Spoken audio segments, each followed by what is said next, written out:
My name is Matthew Fraiser, and I'm the technical director for Romeo and Juliet.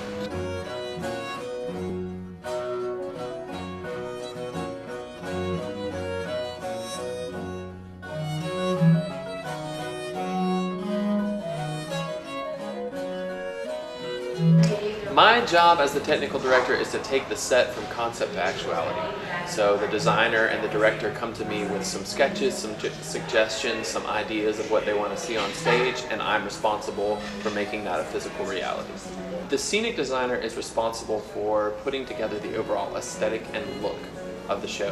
And when I use the term design in reference to myself, it's my job to design those things, essentially everything that happens underneath the paint. What kind of material am I going to build it out of? How am I going to put it together and be able to take it back apart and put it back together again? That's a sort of technical aspect of design. So the first thing that I'm going to do is going to be a detailed financial estimate of what it will cost to produce the set that the director and designer want to see. So from the very beginning, we're having conversations about material choice, about the sort of scale of the set that we're going to be building, and then it's my responsibility to sit down and consider the individual aspects of that set and break down how much each of those individual units is going to cost. Our director, Carrie Colton, worked at the Utah Shakespeare Festival for a couple of summers, and out there they have one of the most accurate replicas of the Globe Theater in the world. And so in her mind, when she thought Romeo and Juliet, when she thought Shakespeare, it was in the context of that theater.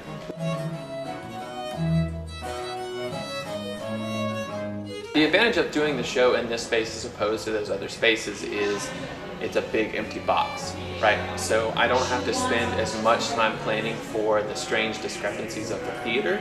I can build the set and know that it's going to fit.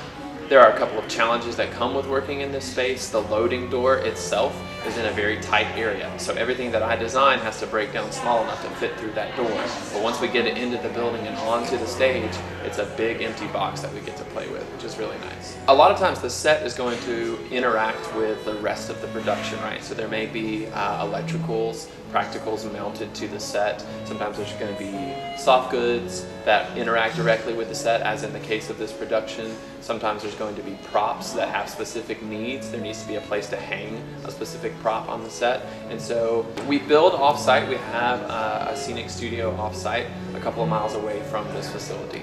So a large part of my responsibility as the technical director is to engineer the set to be able to be transported. So we actually put the entire set together in our scenic studio, disassembled the whole set, put it in trucks, and brought it back over here.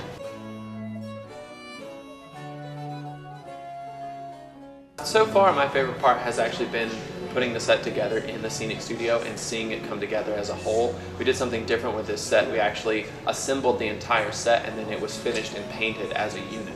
So it was really cool to see that process happen. It's neat to see something that's been on paper for so many months become a physical object that you can walk across.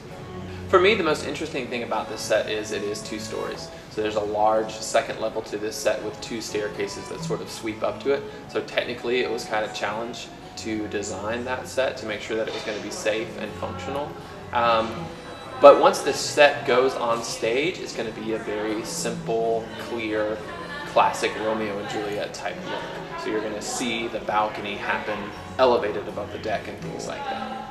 And then there's also a tapestry that's part of the set that my carpenters built. A lot of times people don't realize that carpenters sometimes spend a couple hours at a sewing machine as part of the building.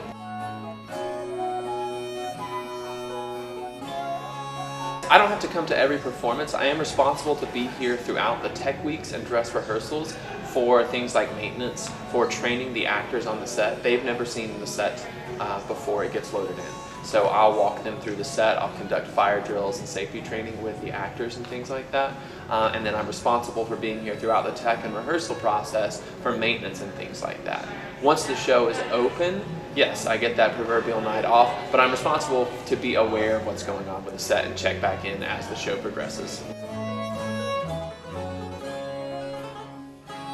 I think the cool thing is you're going to come into, this classic proscenium theater, and then you're going to see in front of you a sort of recreation of what you would see in the Globe with the balcony and the staircases and all these different levels that actors can play on. So it's really neat that you get to be, here in the comfort of a proscenium theater, but viewing something that might have been more similar to that classic Romeo and Juliet feel that you expect when you think about the show.